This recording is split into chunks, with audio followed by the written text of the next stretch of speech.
Welcome back. ગાંધીનગરથી ગૃહમંત્રી અમિત શાહ સંબોધન કરી રહ્યા છે, સીધા જઈશું ત્યાં।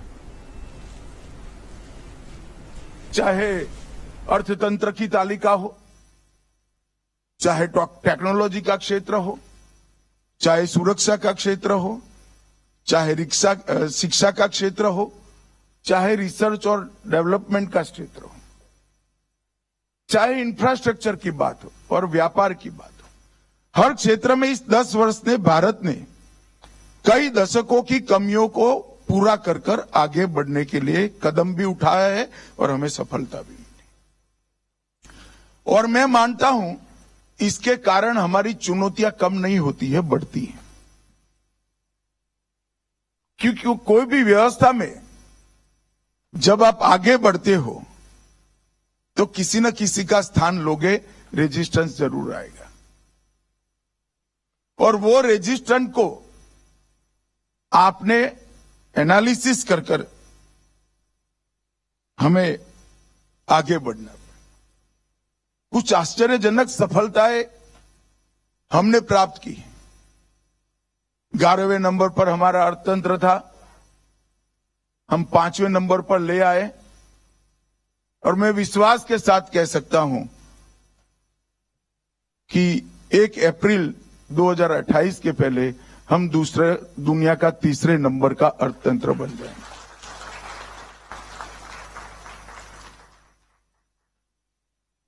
दुनिया के किसी भी चुनाव का विश्लेषण करने वाले पंडित से बात करते हैं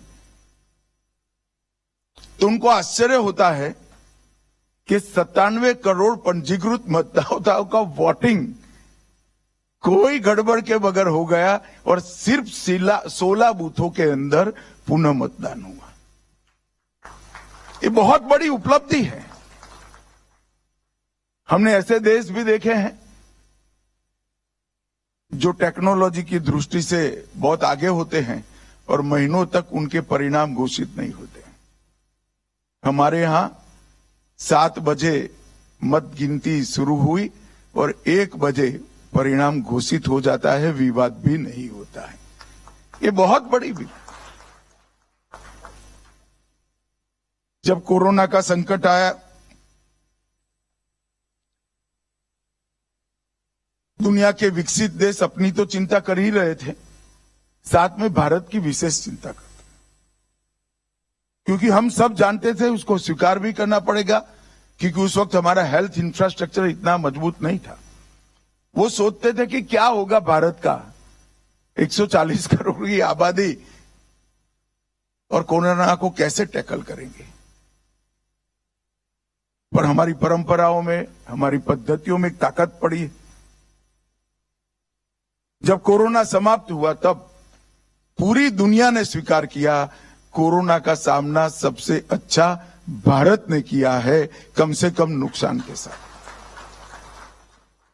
जब हमारी ये स्ट्रेंथ दुनिया के सामने आती है तब चैलेंजेस बढ़ते हैं। वो चैलेंजेस को ध्यान में रखकर हमने हमारी तैयारियों को पुख्ता करना पड़ेगा। यहां पर आपने 8 सत्र के अंदर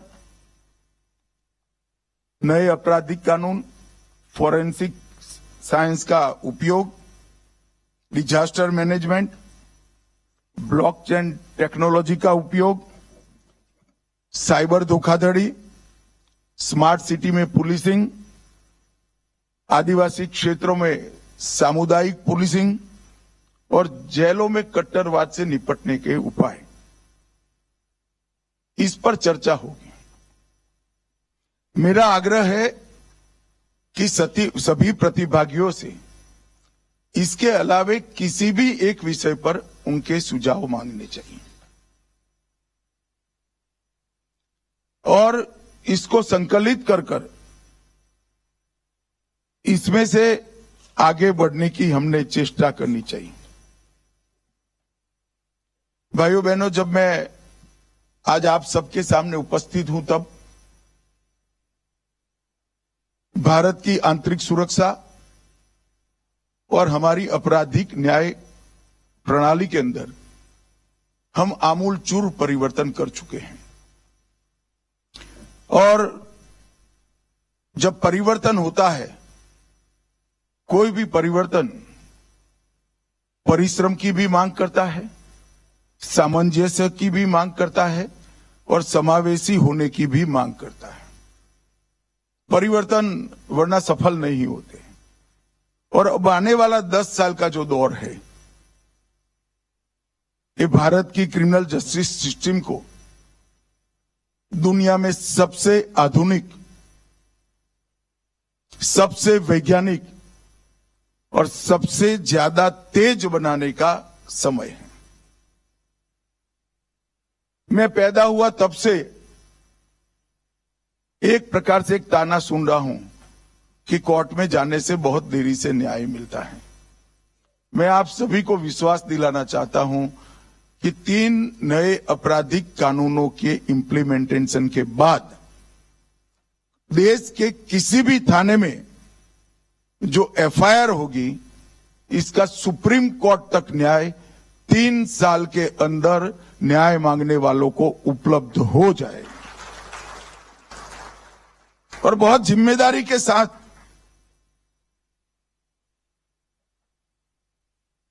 मैं इसको बोल रहा हूं। और इसके लिए हमने हमारी समस्त कार्यवाही को लक्ष्य उन्मुख से, लक्ष्य जो तय किया है इसकी सिद्धि तक नहीं, इसके परिणाम, रिजल्ट्स और इसके परिमाण, रिजल्ट्स के सभी डायमेंशन में सफलता तक ले जाना पड़ेगा। कभी आंकड़ों से सफलता नहीं मिलती। लक्ष्य तो सिद्ध होते हैं, मगर इसके साथ, लक्ष्य के साथ जुड़े हुए सारे परिणाम, लक्ष्य से जिस क्षेत्र में फायदा होना है वो हुआ क्या, और वो फायदा सारे डायमेंशन में हुआ क्या, उस दिशा में हमें ले जाना पड़ेगा। तब जाकर हमें सफलता मिलेगी। हमने एक मजबूत नींव रखी है। आर्थिक reform, GST, ease of doing business, make in India, social reforms 60 crore गरीबों के जीवन स्तर को ऊपर उठाया है। 25 करोड़ लोगों को गरीबी की सूची से बाहर निकाला है। युवाओं के लिए नई शिक्षा निधि, स्टार्टअप, ट्रेनिंग, स्किल डेवलपमेंट और R&D के ये 4 स्तर में विभाग कर हमने काम आगे बढ़ाया है। मातृशक्ति को हर क्षेत्र में 33% रिजर्वेशन देकर उनको एक प्लेटफॉर्म और सहभागिता का मौका दिया है। और सालों से 3 क्षेत्र बहुत डिस्टर्ब माने जाते थे, कश्मीर, उत्तर पूर्व और नक्सलवाद पीड़ित क्षेत्र। ये तीनों क्षेत्र में हमने सुरक्षा स्थिति में काफी सुधार किया है। विगत 10 साल के आंकड़े और इसके आगे के 10 साल को आंकड़ों का तुलनात्मक अभ्यास करें तो लगभग 70% हिंसा हम कम करने में सफल हुए। और मैं मानता हूं ये बहुत बड़ी उपलब्धि है। 70% हिंसा, ई प्रिजन में 2 करोड़ कैदियों का डेटा है। ई प्रोसिक्यूशन में 1 करोड़ 50 लाख से अधिक प्रोसिक्यूशन का डेटा पड़ा है। ई फॉरेंसिक में 23 लाख से ज्यादा फॉरेंसिक्स रिजल्ट्स का डेटा पड़ा है। नफीस के अंदर 1 करोड़ 6 लाख फिंगरप्रिंट का डेटा पड़ा है। आई मॉट में लगभग 22,000 आतंकवादी मामलों का प्रोसिक्यूशन समाप्त होने तक का इन्वेस्टिगेशन का इसका डेटा पड़ा है। निदान में 7.6 लाख नार्को ऑफेंडर का डेटा उपलब्ध पड़ा है। 1 लाख ह्यूमन ट्रैफिकिंग ऑफेंडर का डेटा हमने इकट्ठा कर दिया है। और क्राइम मल्टी एजेंसी सेंटर में 16 लाख अलर्ट अब तक जनरेट हो चुके हैं। अब जो कुछ भी होता है वो इसके अंदर जुड़ता जाता है। जब 3 नए आपराधिक कानून हम लेकर आए हैं, उसके पहले हमने एक प्रकार से कोर्ट, प्रोसिक्यूशन, पुलिस, जेल और एफएसएल सबको जोड़ने की व्यवस्था बना ली है। तो एक प्रकार से अपराध से लेकर सजा कराने तक और सजा कर जेल में जाए वहां तक की पूरी चीजों को जोड़ने की प्रक्रिया हमने समाप्त कर दी। और फिर ये 3 नए आपराधिक कानून, भारतीय न्याय संहिता, भारतीय नागरिक सुरक्षा संहिता और भारतीय साक्ष्य अधिनियम, इसको लाने का काम नरेंद्र मोदी सरकार ने किया है। और मित्रों, मैं निश्चित रूप से मानता हूं कि 150 साल पुराने कानून अपनी सरकार बचाने के लिए अंग्रेजों ने बनाए थे। उसके उद्देश्य में नागरिक केंद्र में नहीं था। नए आपराधिक जो कानून बने हैं, ये तीनों कानून के केंद्र में हमारे नागरिक की सुरक्षा और हमारे संविधान ने नागरिकों को दिया हुआ जो अधिकार है वो प्राप्त कर पाए, इसकी व्यवस्था हमने सुनिश्चित करी। ये जो तीनों कानून है, इसके अंदर टेक्नोलॉजी की सभी, अब तक की सभी व्यवस्थाओं को समाहित कर दिया है। और टेक्नोलॉजी को कानूनी जामा पहनाते वक्त ये भी ध्यान रखा गया है कि आने वाले अनेक सालों तक टेक्नोलॉजी कितनी भी बढ़ जाए, मगर इसमें परिवर्तन नहीं करना। जैसे दस्तावेज की व्याख्या को हमने ई दस्तावेज कर दिया। अब मोड कितने भी बदलते रहेंगे, मगर डेफिनेशन में ई दस्तावेज वो अपने आप अपने जगह ठीक रहेगा। इस तरह से 27 जगहों पर हमने जो व्याख्या करी है, वो व्याख्या में टेक्नोलॉजी के चेंज से कानून को बदलना नहीं पड़ेगा, वो अपने आप में इसको समाहित कर लेगा। टेक्नोलॉजी बदलती जाएगी परंतु कानून अपना काम कर लेगा। और मैं मानता हूं कि इससे बहुत स्पीड से न्याय मिलने की व्यवस्था होगी। हमने कोर्ट, प्रोसिक्यूशन और पुलिस तीनों को लगभग 60 प्रोविजन के अंदर बाध्य बनाया है कि समय मर्यादा में अपना काम पूरा करे। 60 प्रोविजन। और जेलों को भी हमने बाध्य बनाया है कि एक निश्चित अवधि के बाद अगर ट्रायल नहीं चल रही है तो कुछ अपराध जो ज्यादा गंभीर नहीं है, इसके छोड़कर जेल अधिकारी ने ही इसकी बेल के लिए पुरसिस रखनी है कोर्ट के अंदर। और हमारा प्रयास है कि संविधान दिन के पहले ये देश की जेलों में एक भी कैदी ऐसा ना हो जिसने अपनी 1/3 सजा काट ली है और अभी उसको न्याय नहीं मिला है। ऐसा एक भी कैदी नहीं। पुलिस को जवाबदेह बनाने के लिए भी ढेर सारे काम किए हैं और पुलिस को ताकत देने के लिए भी ढेर सारे काम किए। अब ये सारे खाका एक प्रकार से बनकर पड़ा है। पुलिस विज्ञान कांग्रेस की जिम्मेदारी क्या है? अलग अलग साइलोज में डेटा पड़ा है।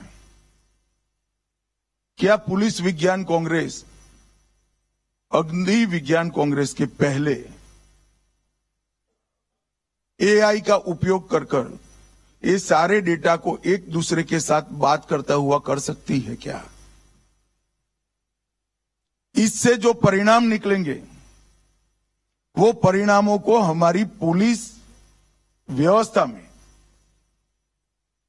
इसका विश्लेषण करने का एक प्लेटफॉर्म हम तैयार कर सकते हैं क्या?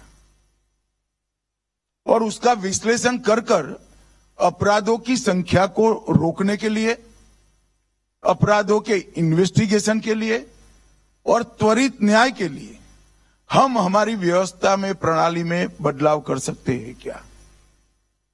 मैं मानता हूं ये पूरी एक्सरसाइज का फायदा तभी है जब पुलिस विज्ञान कांग्रेस इस तरह के इश्यू को चैलेंज के रूप में स्वीकार करे। सैकड़ों हैकाथॉन होने चाहिए समस्याओं के निवारण के लिए। एआई के जानकार एक्सपर्ट्स के साथ मीटिंग कर कर साइलोज में पड़े हुए डेटा की उपयोगिता को हमने परिणाम लक्षी बनाना पड़ेगा। और इससे जो एनालिसिस आता है उसका प्रैक्टिकल विश्लेषण कर कर हमारी व्यवस्था को सुधारने के लिए काम करना चाहिए। मैं मानता हूं कि ये नहीं करते हैं तो इस सारी एक्सरसाइज का इतना फायदा नहीं होगा कि जितना होना चाहिए। फायदा तो जरूर होगा परंतु इतना फायदा नहीं होगा कि जितना होना चाहिए। और ये विषय को पुलिस विज्ञान कांग्रेस ने चैलेंज के रूप में स्वीकार करना चाहिए। आपके 8 सत्र आप समाप्त कर दीजिए। बाद में मेरा बीपीआरएनडी डीजी साहब से आग्रह है कि उसके बाद जो लोग इस विषय पर अपनी इच्छा से रुकना चाहे, ये लोग 3 घंटा रुककर इस पर विमर्श करें और फिर बीपीआरएनडी सबके साथ ऑनलाइन चर्चा कर कर इसका रोड मैप बनाए। इसमें रक्षा शक्ति यूनिवर्सिटी और एफएसएल यूनिवर्सिटी को भी जोड़ना चाहिए। आईटी और मैनेजमेंट,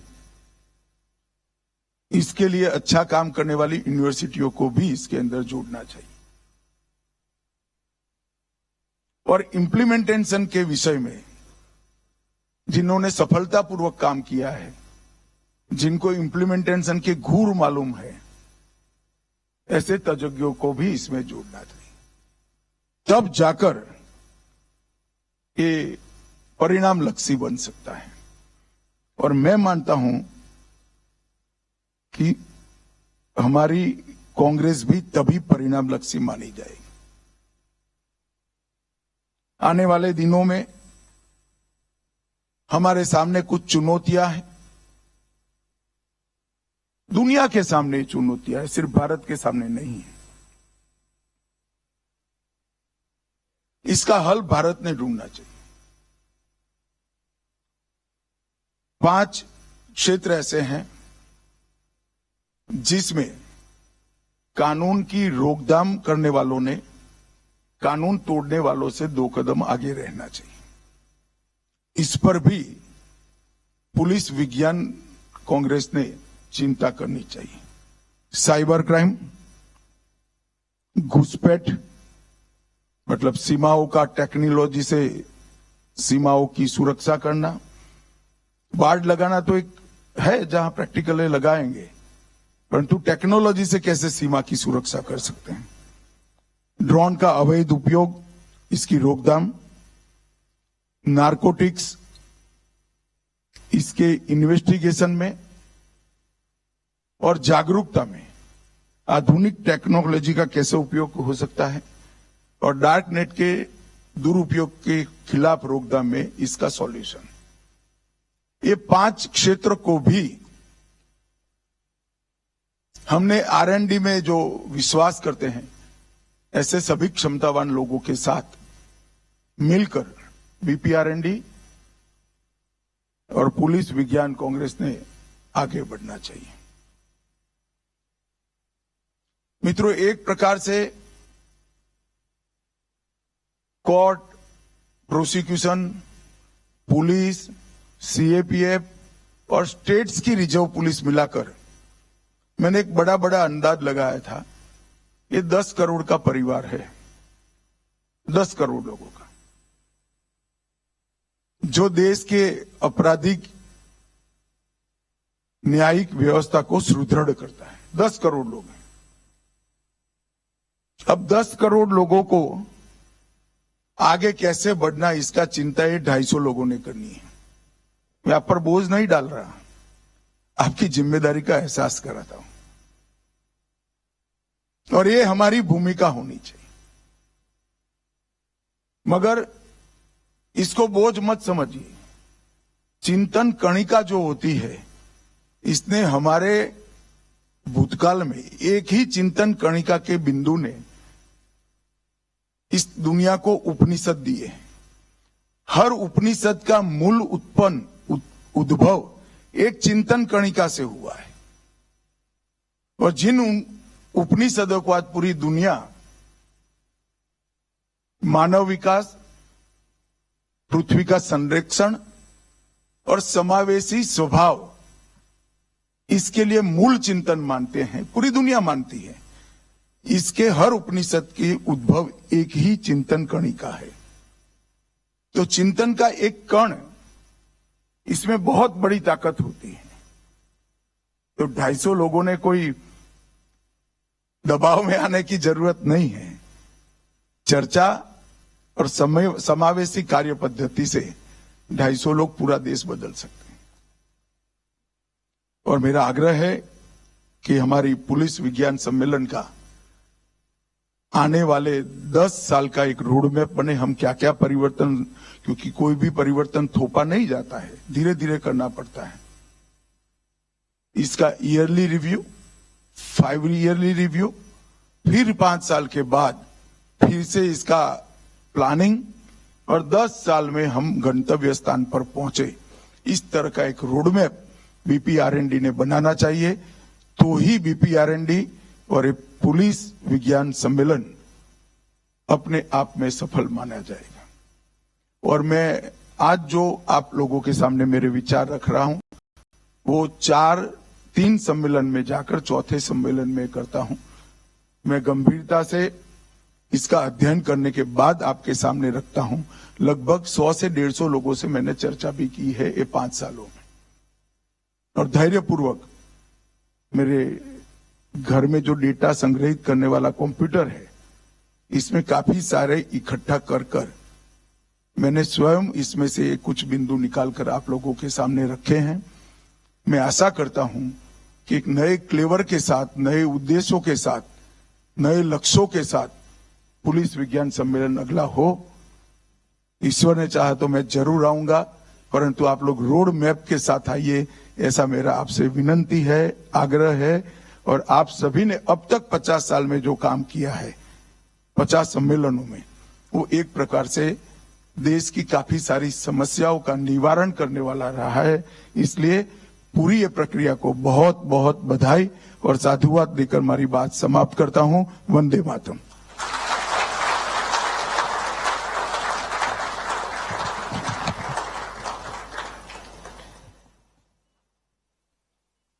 आपके मार्गदर्शन के लिए आपका धन्यवाद महोदय।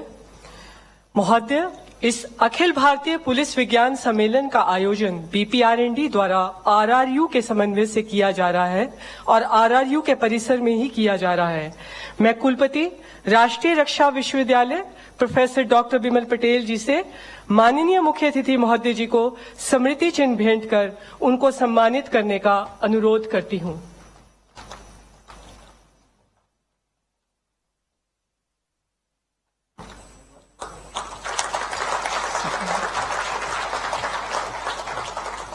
मैं कुलपति महोदय से विशिष्ट अतिथि महोदय जी को भी स्मृति चिन्ह भेंट कर उनको सम्मानित करने का अनुरोध करती हूँ।